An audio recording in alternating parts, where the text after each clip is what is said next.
अब मैं अपने गांव के समाज सेवी मोहम्मद आजाद भाई को दावत देता हूं।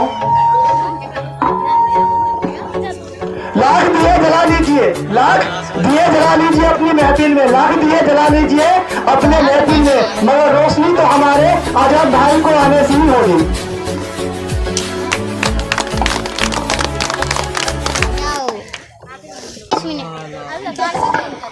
जय हिंद। आज गणतंत्र दिवस के शुभ अवसर पे हम सभी यहाँ इकट्ठा हुए हैं। आज गणतंत्र के शुभ अवसर पे हम सभी यहाँ इकट्ठा हुए हैं। आज हमारी ओर से इस शुभ अवसर पे आप सभी को बधाई और हार्दिक शुभकामनाएं।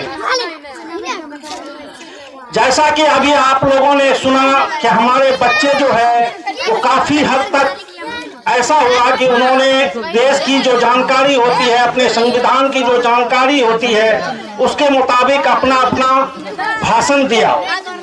आज मुझे बहुत खुशी हुई इस बात की कि हमारे गांव के अंदर हमारे बच्चे में बहुत ज्यादा जागरूकता आई हुई है। इसका श्रेय हमारे गांव के राजिक सर को जाता है, क्योंकि एक समय ऐसा भी आया था जब हम पढ़ाई कर रहे थे तो हमारे घीबक और घोरन के गांव से हम सिर्फ 2 लड़का मार्केट की ओर जाते थे, शहर जाते थे पढ़ने के लिए, और हमारे गांव से तकरीबन 25 से 30 लड़के ऐसे थे जो सिलाई सीखने के लिए जाते थे। यानी हमारे इलाके के अंदर जो है वो शिक्षा की कमी की वजह से आज हमारे इलाकों की इतनी हालात बुरी है। शिक्षा क्या है इसके विषय में मैं आज आपको बताऊंगा, लेकिन मैं पहले ये बता दूं कि आज 26 जनवरी हम लोग क्यों मनाते हैं।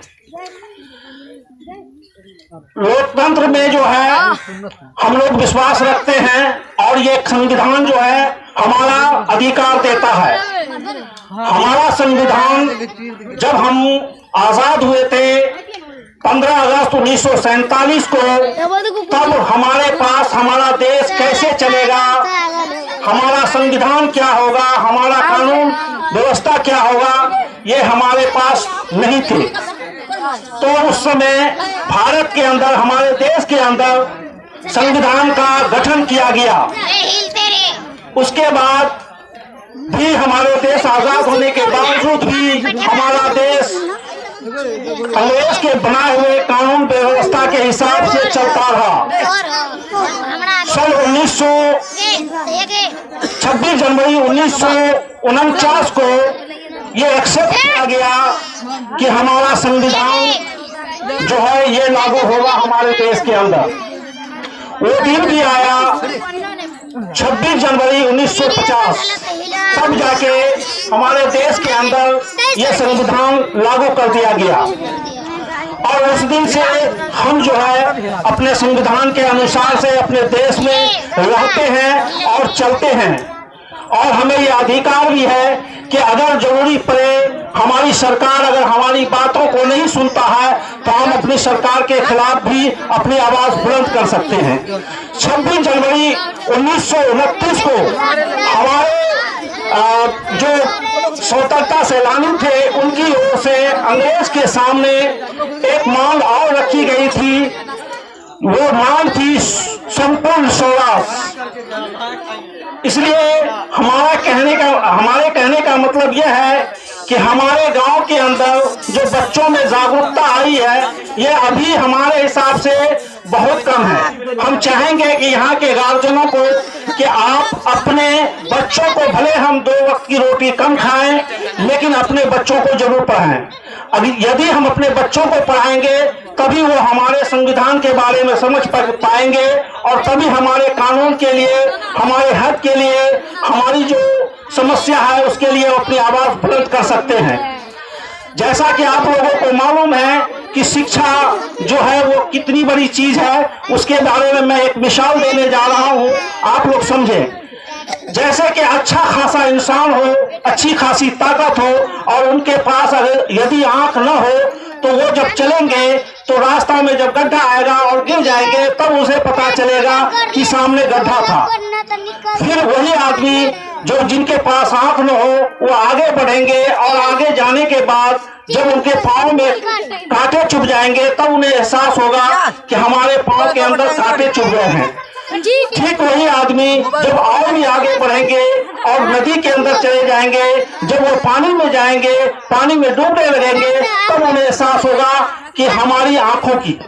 तो उसी तरीके से अगर आप अपने बच्चों को इल्म देंगे, पढ़ाएंगे, तो आने वाला समय में हमारे यही बच्चे कोई डॉक्टर बनेगा, कोई जो है इंजीनियर बनेंगे, कोई जो है सो क्या कहते हैं लीडर बनेंगे।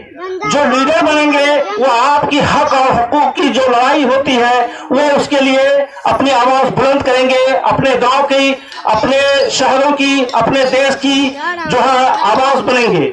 जो डॉक्टर बनेंगे वो भी आपको आपका अपना खुद का और अपने गांव का, अपने समाज का, अपने देश का सेवा करेंगे। जो सैनिक बनेंगे वो देश की रक्षा करेंगे। इसी तरीके से जो क्या कहते हैं जो भी शिक्षा हो, जिस लाइन से भी वो आएंगे, कहीं न कहीं वो हमारे देश को उन्नति और प्रगति की ओर ले जाएंगे। इसलिए मेरा आप लोगों से अनुरोध है कि ज्यादा से ज्यादा अपने बच्चों को तालीम देने की कोशिश करें और पढ़ाएं। यदि वो बच्चे पढ़ेंगे, आज जो हमारे इलाके के अंदर जो है ये बाढ़ का स्थिति है, जो हमारे वजह से हमारे इसमें हमारी कोई गलती नहीं है, लेकिन सरकार की बनाई हुई नियमों के अनुसार हमें बांध के बीच में डाल दिया गया और हमें बहुत सारे जो है मतलब जैसे लालच दिए गए कि आपको ये मुआवजा मिलेगा, वो मुआवजा मिलेगा, लेकिन नहीं मिलता है। और हमारे यहाँ जो भी प्रतिनिधि होते हैं या जो भी लीडर होते हैं उसके लिए अपनी आवाज बुलंद नहीं करता है। इसका कारण है जानकारी की कमी। अगर हमारे बच्चे पढ़ लिख के सामने आएंगे तो यही बच्चे आपके और अपने हक के लिए लड़ाई करेंगे। इसी के साथ मैं अपनी वाणी को विराम देता हूँ। जय हिंद, जय भारत। खाली कीजिए ना।